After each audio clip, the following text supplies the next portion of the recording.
जय हिंद। एक बार भी आपका अपना channel sigma arts classes Birol में स्वागत है। और इस वीडियो लेक्चर के माध्यम से हम पढ़ेंगे 10वीं के भूगोल के अति महत्वपूर्ण अध्याय।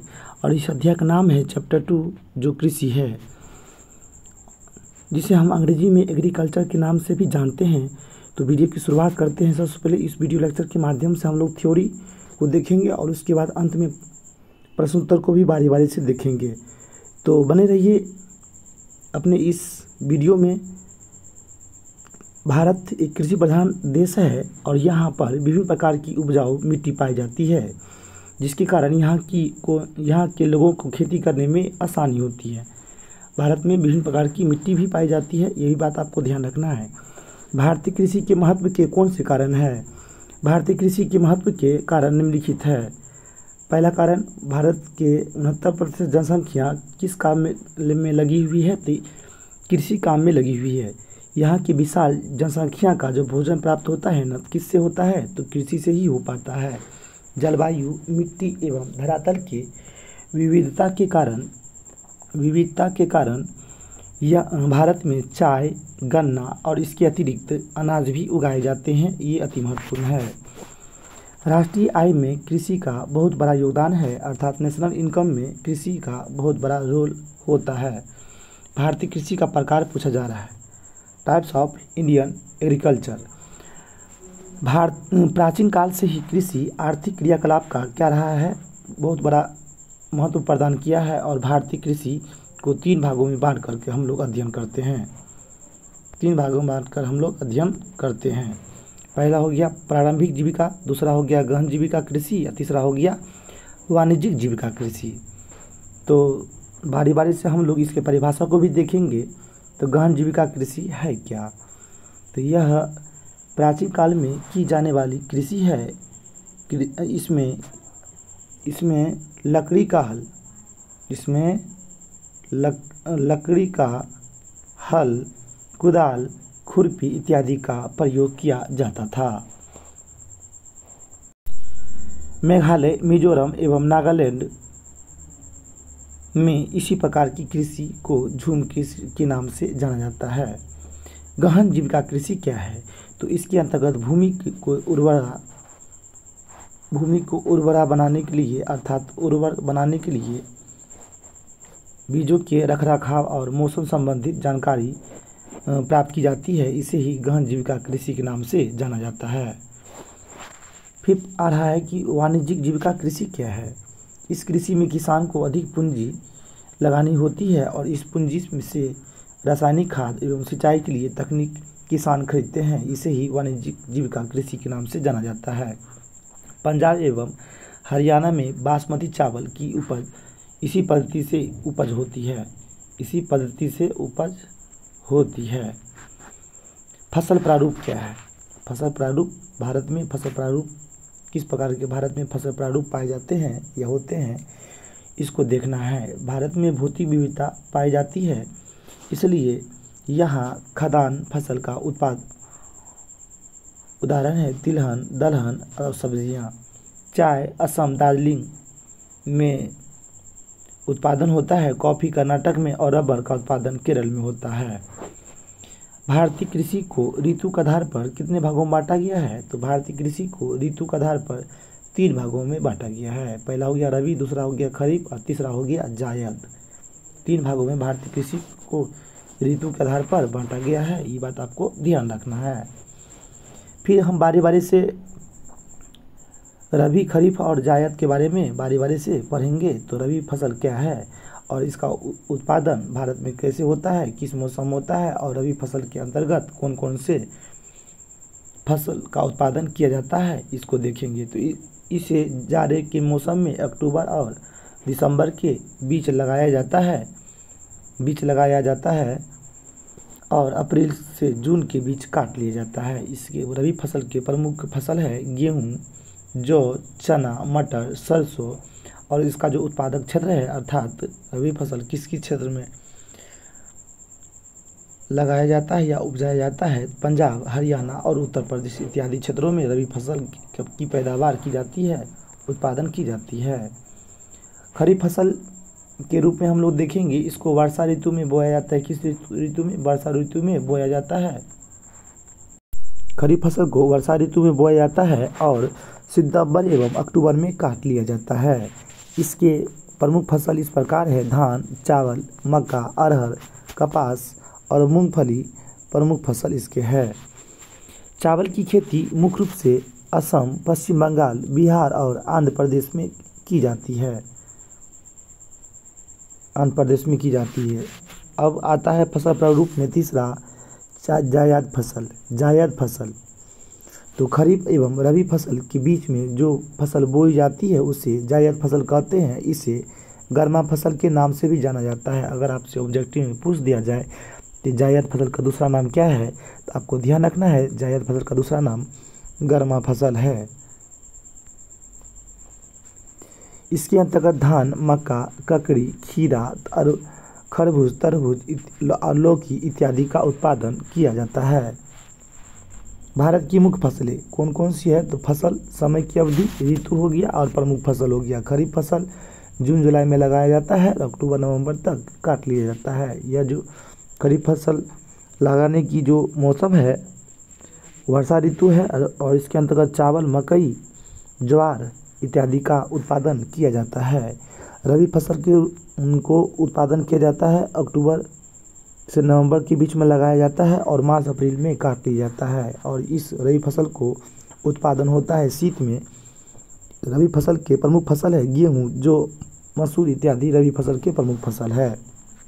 फिर आ रहा है जायद। तो मार्च अप्रैल से मई जून तक जायद फसल लगाया जाता है और यह ग्रीष्म ऋतु में लगाई जाने वाली फसल है। इसके अंतर्गत ककड़ी, खीरा, तरबूज इत्यादि आता है। प्रश्न हो जाएगा आपको प्रमुख फसलें अर्थात भारत के प्रमुख फसलें कौन कौन सी है? तो भारत में कृषि की विविधता देखने को मिलती है। प्रमुख कारण वर्षा की मात्रा भी है, मिट्टी के प्रकार भी है इत्यादि प्रमुख कारण है। इनमें प्रमुख धान, गेहूँ, मकई, ज्वार, बाजरा और तिलहन इत्यादि प्रमुख फसल के रूप में भारत में उगाई जाती है। हम लोग पढ़ेंगे चावल। तो यह प्रमुख खाद्यान्न फसल है अर्थात खाने योग्य फसल है। इस पर अधिकांश जनसंख्या भारत की निवास करती है। तापमान अर्थात उष्णकटिबंधीय फसल के रूप में हम लोग चावल को जानते हैं और इसके लिए तापमान 24 डिग्री सेंटीग्रेड तापमान की आवश्यकता होती है। वर्षा 125 सेंटीमीटर से लेकर के 200 सेंटीमीटर तक की वर्षा की आवश्यकता चावल के उत्पादन में होता है। और मिट्टी जो लगती है जलोढ़ मिट्टी में चावल की खेती अधिक होती है। इसमें मेहनत, इस कृषि में मानव की श्रम की अधिक आवश्यकता होती है अर्थात मेहनत की आवश्यकता होती है। खेत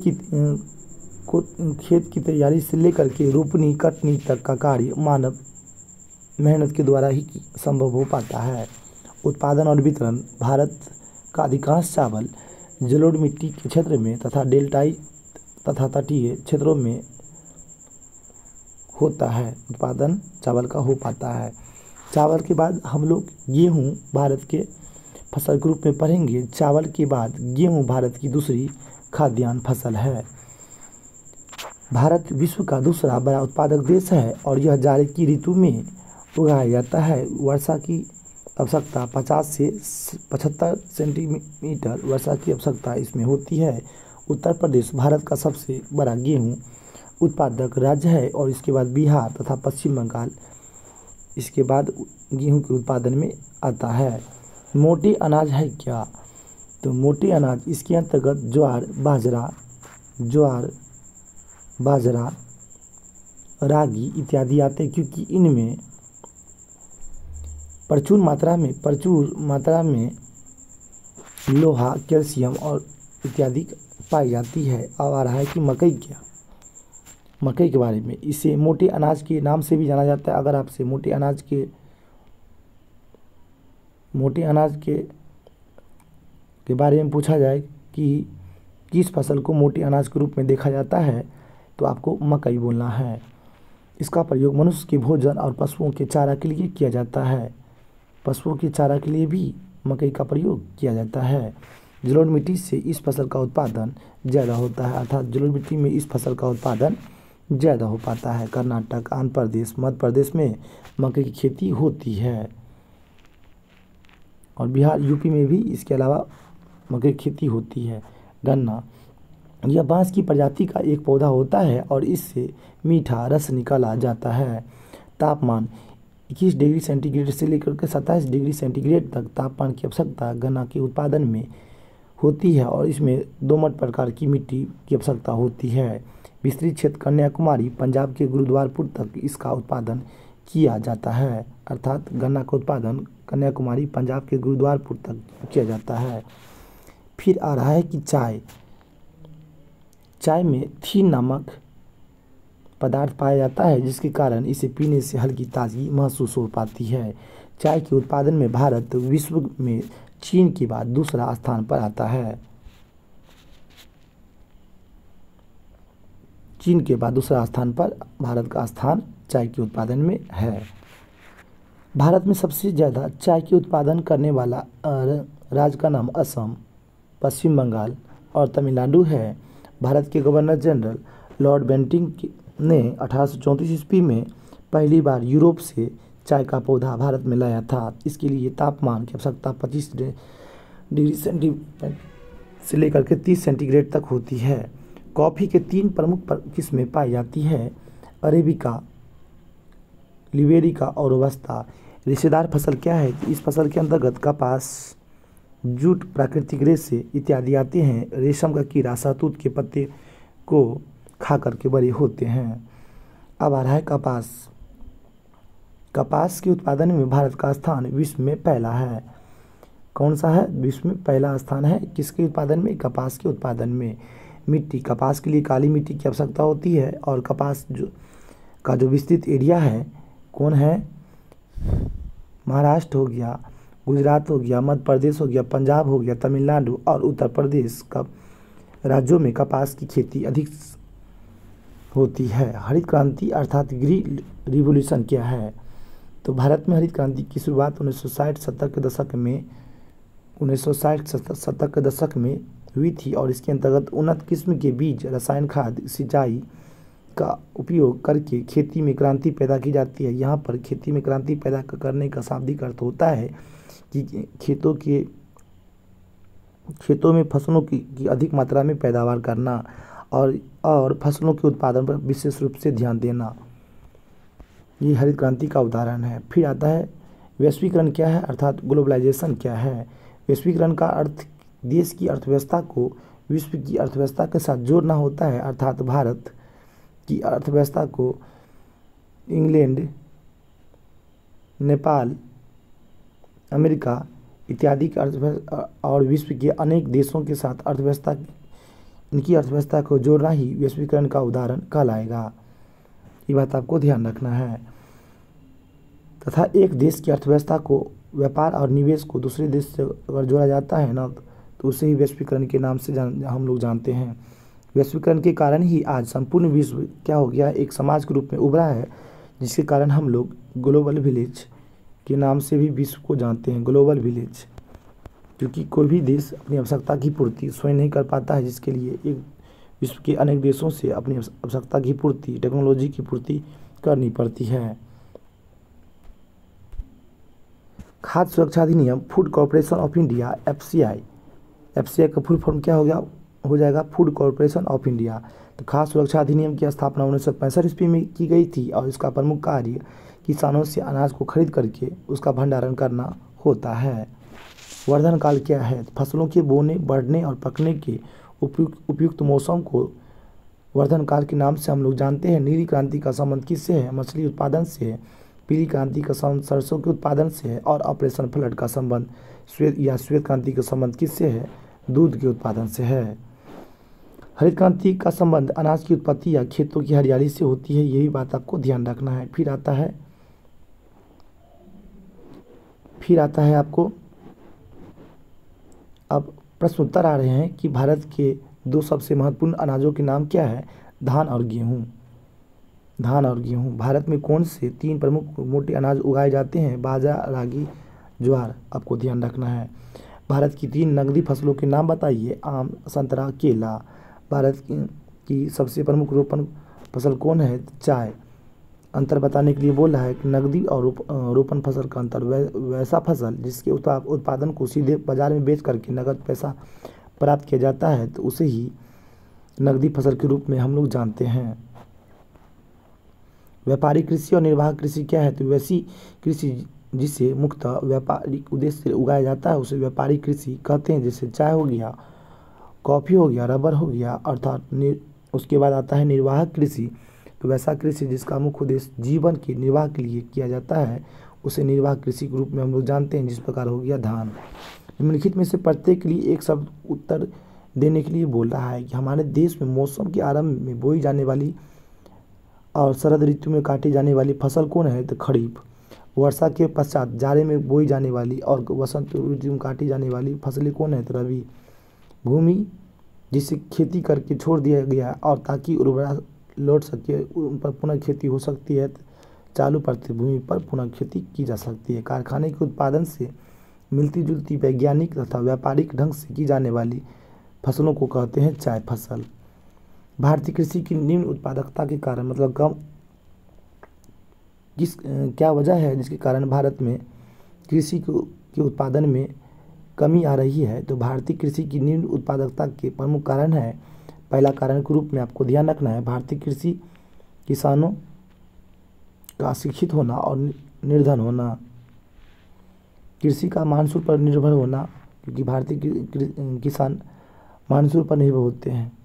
कृषि में आधुनिक टेक्नोलॉजी का कम प्रयोग किया जाता है। कृषि पर जनसंख्या का अधिक दबाव देखने को मिलती है। घटता कृषि भूमि क्षेत्र अर्थात जनसंख्या के कारण कृषि योग्य भूमि भी नहीं मिल रही है, जिसके कारण भारतीय कृषि का जो स्तर है काफ़ी निम्न है। खेतों का छोटा आकार हो रहा है। जनसंख्या के ही कारण कृषि उत्पादों का उचित मूल्य नहीं मिल पाता है और कृषि में वाणिज्यिकता का अभाव देखने को मिलती है, जिसके कारण ही भारतीय कृषि के उत्पादन में निम्नता आती है। हरित क्रांति से आप क्या समझते हैं? बाबू इस प्रश्न को भी मान लीजिए आप लोग भी।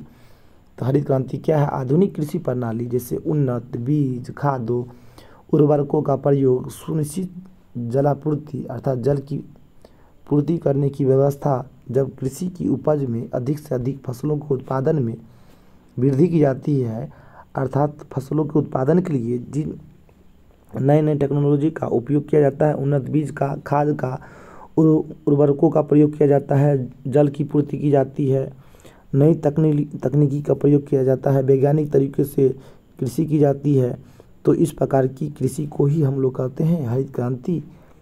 ये बात आपको ध्यान रखना है, ये अति महत्वपूर्ण है। और इस हरित क्रांति की शुरुआत भी की गई थी 1960 ईस्वी में और इसके तहत सबसे पहले गेहूं के उत्पादन किया गया था। भारतीय कृषि की 5 प्रमुख विशेषताओं के बारे में पूछा जा रहा है। तो भारतीय कृषि की 5 प्रमुख विशेषता निम्नलिखित है। यह देश की आर्थिक जीवन का प्राण है और यह भारत के लोग 70% जनसंख्या कृषि कार्य में लगी हुई है। फिर दूसरा पॉइंट है कि भारत की कृषि मुख्य रूप से मानसून पर टिकी है। किस पर टिकी है? मानसून पर टिकी हुई है। यहाँ की कृषि का आंतरिक और अंतर्राष्ट्रीय व्यापार में बहुत बड़ा रोल है अर्थात हिस्सा है। राष्ट्रीय आय का 24% भाग कृषि से ही प्राप्त हो पाता है। नेशनल इनकम का 24% भाग किससे प्राप्त होता है? कृषि से। कई कृषि जन्य कच्चे माल वस्तु की प्राप्ति उद्योगों को हो पाती है, जैसे कपास से वस्त्र बनाना, गन्ना से चीनी बनाना इत्यादि। भारत में उपजाई जाने वाली प्रमुख खाद्य एवं व्यावसायिक फसलों के नाम लिखने के लिए बोल रहा है। ये भी प्रश्न बहुत अति महत्वपूर्ण है। तो भारत में उपजाई जाने वाली प्रमुख खाद्य एवं व्यावसायिक फसलों के नाम निम्नलिखित है। भारत की प्रमुख खाद्य फसल के रूप में धान, गेहूँ, मक्का, ज्वार, बाजरा, रागी, अरहर इत्यादि आते हैं। उसके बाद आता है भारत की मुख्य व्यावसायिक फसल के रूप में चाय, कॉफ़ी, रबर, गन्ना इत्यादि आते हैं। मिलते हैं अध्याय 3 10वीं के अध्याय 3 निर्माण उद्योग को लेकर के। तब तक के लिए जय हिंद, जय भारत।